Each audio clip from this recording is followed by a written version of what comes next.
اعوذ باللہ من الشیطان الرجیم بسم اللہ الرحمن الرحیم۔ ویورز السلام علیکم۔ ویورز میں ہوں آپ کا میزبان سید احمد سمیع اور آپ دیکھ رہے ہیں سید احمد سمیع یوٹیوب چینل راولپنڈی اسلام آباد سے۔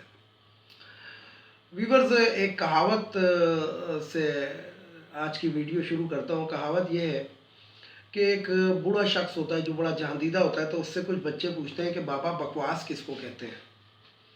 تو وہ کہتا ہے 3 باریاں لینے کے بعد جو بندہ کہہ رہا ہو کہ اگر اگلی دفعہ موقع ملا تو ہم تقدیر بدل دیں گے، اس کو بکواس کہتے ہیں۔ تو ویورز آپ سمجھ گئے ہوں گے کہ میں کہاں سے اور کس کی بات کہاں سے شروع کر رہا ہوں۔ تو بات یہ ہے کہ آج نون لیگ کے کچھ جو انٹرنیشنل قسم کے چور ہیں، انہوں نے ایک پریس کانفرنس کر رہے تھے جو میں سن رہا تھا۔ تو اس کے اندر مریم اورنگزیب صاحبہ فرماتی ہیں کہ جو نیب نے 780 ارب روپے جو ریکور کیے ہیں کدھر ہیں؟ تو یہ کیسی عورت ہے؟ مجھے سمجھ نہیں آتا کہ قومی اسمبلی کے اندر خواتین کی مخصوص نشست کے اوپر ہے۔ یہ کوئی الیکٹڈ نہیں ہے، کوئی اس کو عوام نے الیکٹ نہیں کیا ہوا، یہ سلیکٹڈ ہیں۔ اور سلیکٹڈ کس کے ہیں؟ منظور نظر۔ وہ منظور نظر کیوں ہیں؟ کیونکہ ان کی والدہ جو تھیں وہ بغیر پتی کے ارب پتی بن گئی تھی۔ وہ ایک نرس تھی اور نواز شریف کی والدہ کی تیمارداری کے اوپر اس کی ڈیوٹی لگی، اور اس کے بعد وہ پتی تھا نہیں، یعنی کہ شوہر تھا نہیں، اور پتی کے بجائے وہ ارب پتی بن گئی، اور پھر وہ مریم اورنگزیب کو آگے لے آئی۔ تو مریم اورنگزیب صاحبہ اس کا جواب یہ ہے کہ دنیا میں 80% جو کرنسی ہے وہ صرف کاغذات پہ ہے، اور اگر یہ فیگر ملا دیے جائیں تو اتنی کرنسی پوری دنیا میں نہیں، وہ اویلیبل نہیں ہے۔ یہ 80% کرنسی جو ہوتی ہے یہ کاغذات کے اوپر ہوتی ہے۔ اب آپ کہتے ہیں کہ قومی خزانے میں کیوں نہیں جمع کرائے؟ تو یہ ریکور ہونے ہیں یہ پیسے، پہلی بات۔ اور دوسری بات یہ ہے کہ جب ریکور ہو جاتا ہے پیسہ تو وہ اسی وقت قومی خزانے میں نہیں جاتا، اس کا بڑا لمبا پروسیس ہوتا ہے، اور آپ لوگ تو 3 باریاں لے چکے ہیں، عوام بیچاروں کو تو پتہ نہیں ہوتا، تو اس لیے عوام کو بیوقوف بنانے کے لیے آپ نے وویلا شروع کیا ہے۔ ادروائز بات یہ ہوتی ہے کہ جب پیسہ جو ہوتا ہے جو بھی محکمہ ریکور کرتا ہے، پھر وہ محکمہ جو ہوتا ہے گا اس مختلف مراحل سے ہوتا ہوا قومی خزانے میں جاتا ہے۔ یعنی کہ جو اسٹیٹ بینک ہے گا، اگر اس کے اندر آپ نے کوئی چیز کا پیسہ واپس کرنا ہے تو باقاعدہ جسے کہتے ہیں کہ منٹ سبمٹ ہوتے ہیں، اور منٹ سبمٹ ہونے کے بعد اس کے اوپر کن کن کے دستخط ہوتے ہیں اور کن کن محکموں سے وہ گھومنے کے بعد وہ پہنچتی ہے، تو پھر وہ پیسہ پہنچتا ہے۔ اس لیے آپ عوام کو گمراہ مت کریں۔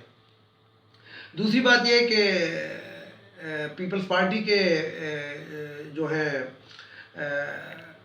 ایک ویسے تو وہ کوئی سیٹ نہیں جیت سکے، نہ ایم پی اے کی نہ ایم این اے کی، لیکن بہرحال وہ پنجاب کے صدر ہیں۔ تو انہوں نے آج وہ بات کر رہے تھے، اور نون لیگ کو انہوں نے آڑا ہاتھوں لیا کہ جناب آپ کہتے ہیں ووٹ کو عزت دو، اور درپردہ آپ جو ہیں چور راستے سے اقتدار میں آنے کی کوشش کر رہے ہیں۔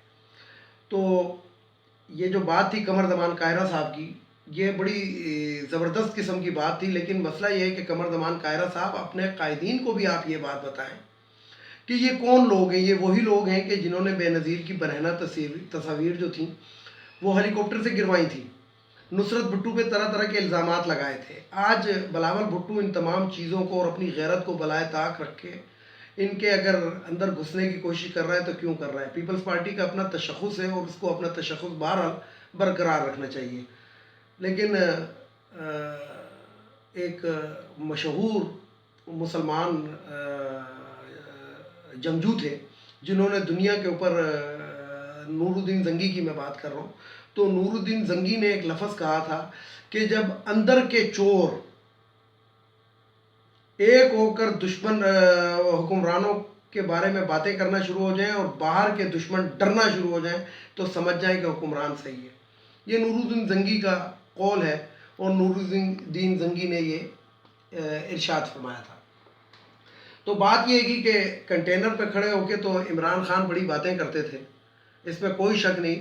انہوں نے جو باتیں کی وہ اب حکومت میں آنے کے بعد ان کو پتہ لگ رہی، لیکن ایک بات جو، اور یہ نون لیگ والے جو ہیں یہ باتیں بڑی دہراتے رہتے ہیں کہ کنٹینر والا شخص کدھر ہے۔ وہ خواجہ سرا آصف جو ہے وہ بات کر رہا تھا کہ وہ کنٹینر والے شخص کو ہم ڈھونڈ رہے ہیں جو کہتا تھا کہ جب پیٹرول وغیرہ مہنگا ہو تو حکمران چور ہے، سمجھ جائے۔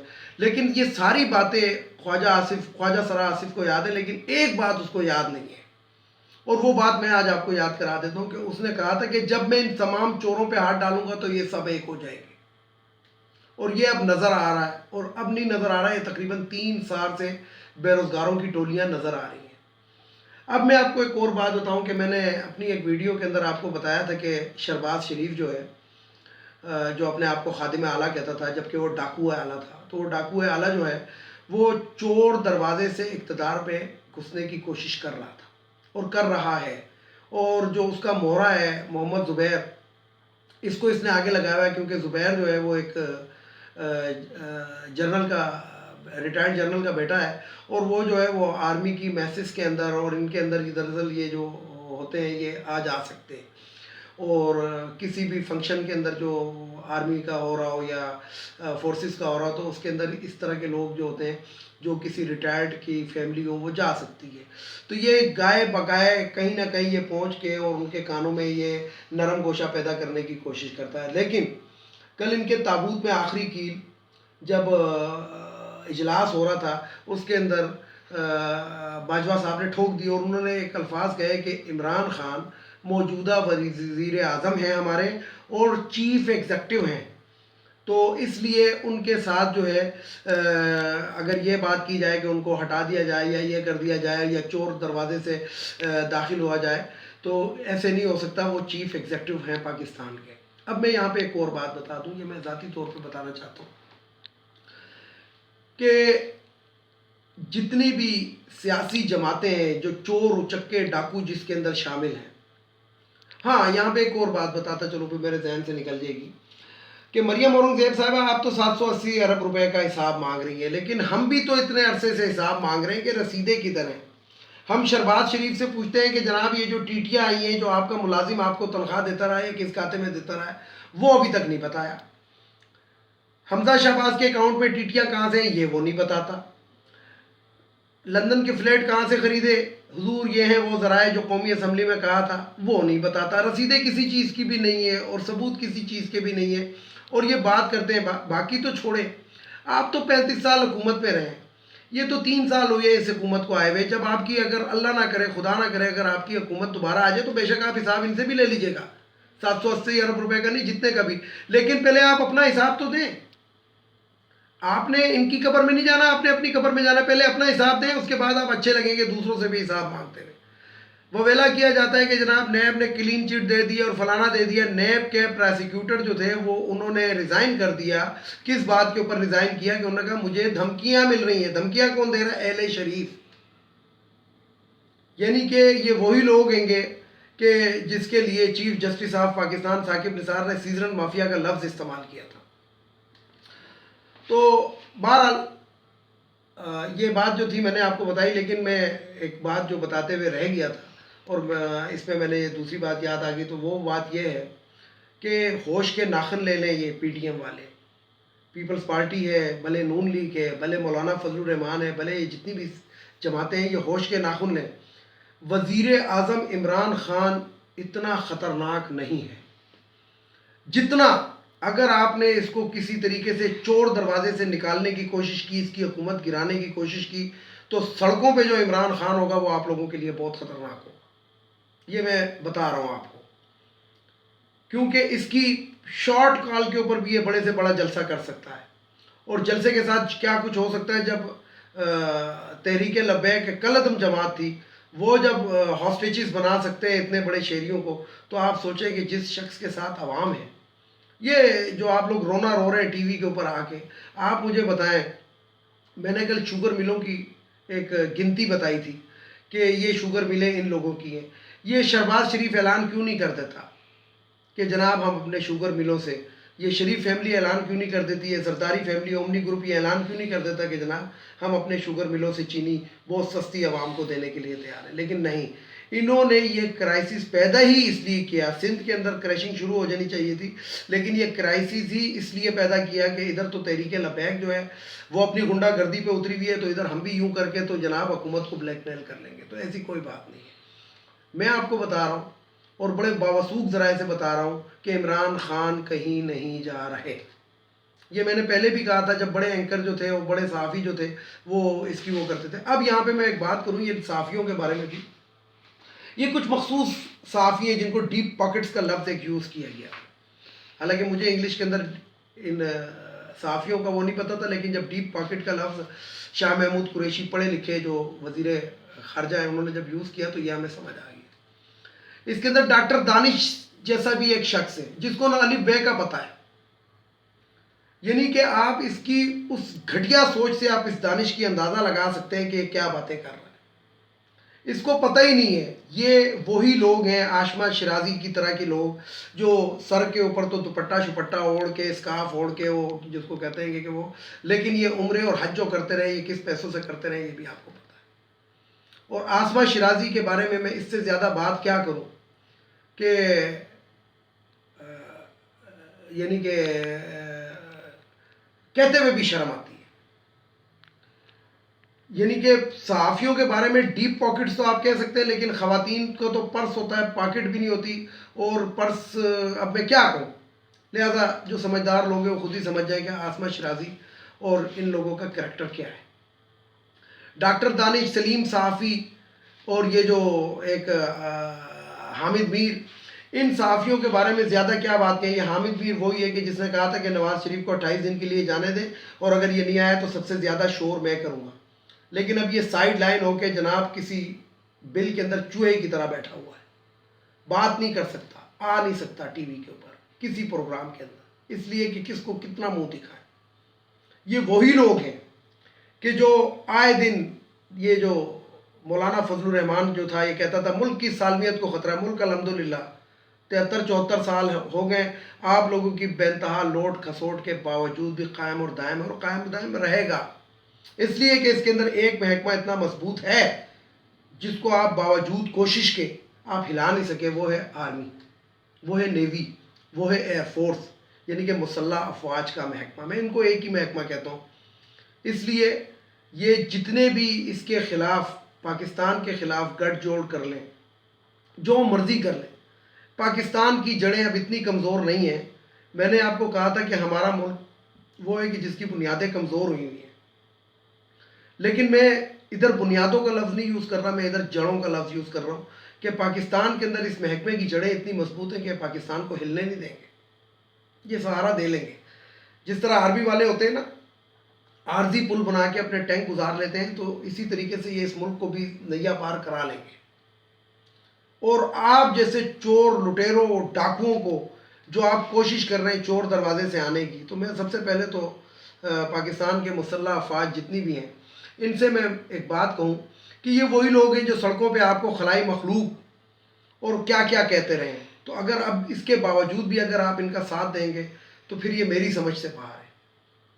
پھر میں ایک بات کروں گا کہ ایک ڈاکو، ایک چورنی، ایک سزائی یافتہ عورت جو پاکستان کے اوپر وزیر اعظم بننے کے خواب دیکھ رہی ہے، اس سے بہتر ہے کہ یہاں سے جتنے بھی لوگ ہیں یا تو یا اس ملک کو چھوڑ جائیں، انہی لوگوں کو پھر حکومت کرنے دیں. یعنی کہ 3 باریاں لینے کے باوجود بھی یہ کہتے ہیں کہ اگر ہمیں موقع ملا تو ہم تقدیر بدل دیں گے. بھائی آپ نے پہلے کیوں نہیں تقدیر بدلی؟ آپ نے تقدیر ایسے ہی بدلی کہ جناب آپ نے میٹرو بنا دی، آپ نے موٹر ویز بنا دیے، اور جب بن گئے تو پتہ لگا کہ یہ تو ہمارے ہیں ہی نہیں، گروی رکھے ہوئے، ان کے پیسے ہی ہم نے نہیں دیے، کسی اور نے دیے ہوئے، اور وہ اس کی کمائی وہ اڑا رہے ہیں.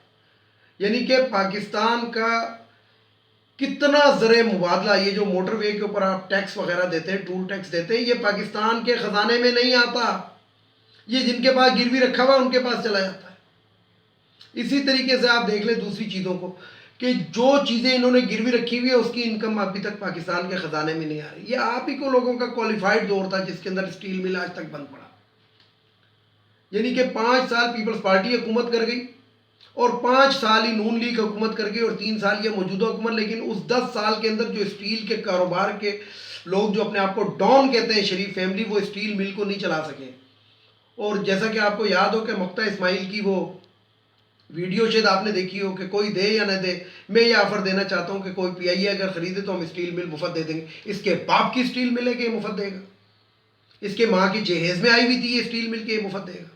یعنی کہ یہ وہ بغیرت لوگ ہیں جو پاکستان کے اثاثوں کو اثاثے ہی نہیں سمجھتے.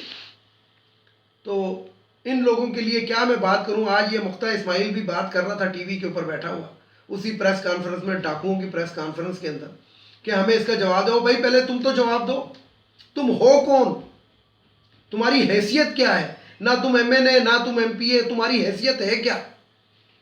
اور مزے کی بات یہ ہے کہ جو M N A M P A وہ اتنا نہیں بولتے, مخصوص نشست کے اوپر آئی ہوئی یہ جو ان کی ترجمان بنی ہوئی ہے, جس کی ماں جو ہے بغیر پتی کے ارب پتی بنی تھی, یہ زیادہ باتیں کرتی ہے. اور الف بے کا بھی اس کو نہیں پتا, کیونکہ یہ ذاتی نوکرانی ہے مریم نواز کی, اور نوکروں کا کام یہی ہوتا ہے. یعنی کہ کہتے ہیں کہ مالک سے مت ڈرو, مالک کے کتے سے ڈرو. تو ڈرانا انہوں نے کیا ہے؟ ڈر صرف اس بات کا لگا ہوا ہے کہ کاٹ لے گا تو 10 انجیکشن پیٹ میں لگانے پڑیں گے, اور یہ تو باولی کتیا, اس سے آگے ہم آپ کو کیا بتائیں. بہرحال حاکم الدولہ حاکم الوقت کی اطاعت جو ہے یہ لازمی ہے. اور جب آپ کو پتہ بھی لگ رہا ہو کہ آپ کا حاکم جو ہے وہ پورے پاکستان کے اندر ہر مافیا سے لڑ رہا ہے, عدالتیں اسٹے دے دیتی ہیں, ڈی سی اے سی کمشنر یہ کام نہیں کر رہے ہیں, جو بیوروکریٹس بیٹھے ہوئے وہ حکومت کو چلنے نہیں دے رہے, اس کے باوجود بھی 3 سال سروائیو کر لیا.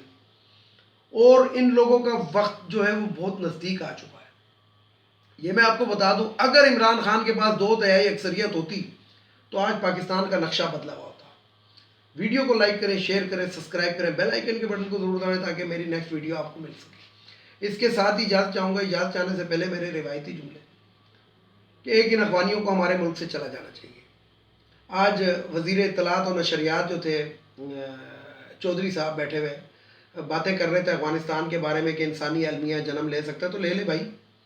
آپ کیوں ان لوگوں کے لیے اتنا پیچھے جا رہے ہیں؟ یہ وہی لوگ ہیں, یہ اخوانی وہی لوگ ہیں کہ جنہوں نے پاکستان کے ساتھ جو کچھ یہ برا کر سکتے تھے کر لیا ہے. طالبان کو پہلے آزما تو لیں, پھر ان کا ساتھ دیں.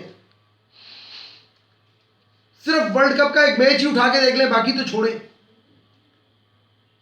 تو چودھری صاحب ذرا آرام سے عوام کے جذبات کو بھی دیکھا کریں. اس لیے ان اخوانیوں کو جتنی جلد ہو سکے اس ملک سے نکالیں تاکہ یہ 40 لاکھ جو کچرا پاکستان میں بکھرا پڑا ہے مختلف شہروں میں یہ صاف ہو جائے. دوسرے نمبر پہ یہ جو خواتین کی مخصوص نشستیں قومی اسمبلی صوبائی اسمبلی یہ نہیں ہونی چاہیے, کیونکہ یہ ہمارے ٹیکسوں کے پیسوں سے تنخواہ لے کے ہمارے ملک کو بدنام کرتے ہیں. شازیہ مری کو دیکھیں, اس کو دیکھیں, اس کا سب نے جناب یہ تو شادیاں کرنے کے لیے ادھر آئی تھی اور شادیاں کرنے کے بعد طلاقیں بھی لے لیتی. تو یہ سرخی پاؤڈر نہیں ہونا چاہیے. تیسرے نمبر پہ وہ جو بھگوڑا لندن کے اندر بیٹھا ویسے برطانیہ کے ساتھ ہمارا میچ آنے والا ہے, اور برطانیہ سے میرے ذاتی دل میں تو 2 ہی قدور تھے. ایک تو انہوں نے ہمارا مریض ابھی تک واپس نہیں بھیجا جو 28 دن کے لیے گیا تھا, اور دوسرا انہوں نے ہمیں جتنا نقصان کرکٹ پہ پہنچا سکتے تھے برطانیہ نے جان بوجھ کے انڈیا کو انہوں نے ہرایا تھا, جتوا خود اپنے آپ کو, اور یہ انہوں نے پاکستان کو ورلڈ کپ سے باہر کیا. تو مل لیتے ہیں کہ فائنل کے اندر آپ کو. اور سب سے اخیر کے اندر میں بات کروں گا کہ ہماری عدالتیں یہ اسٹے آرڈر دینا بند کریں, یہ مجرموں کو سپورٹ دینا بند کریں, یہ مجرموں سے پیسے رشوت لینا بند کریں. ہمارے معزز جج صاحبان, اللہ تعالیٰ نے آپ کو عزت دی ہے, عزت کو برقرار رکھیں, عزت کو عزت کر کے رکھیں. ایسا نہ ہو کہ جب آپ مریں اور آپ کے جنازے کے اندر لوگ کہہ رہے ہو کیا کرپٹ قسم کا جج تھا. اس کے ساتھ اجازت چاہوں گا تمام دیکھنے والے سننے والوں کو. اللہ حافظ. اور آخر میں وہی نعرہ, پاکستان زندہ باد.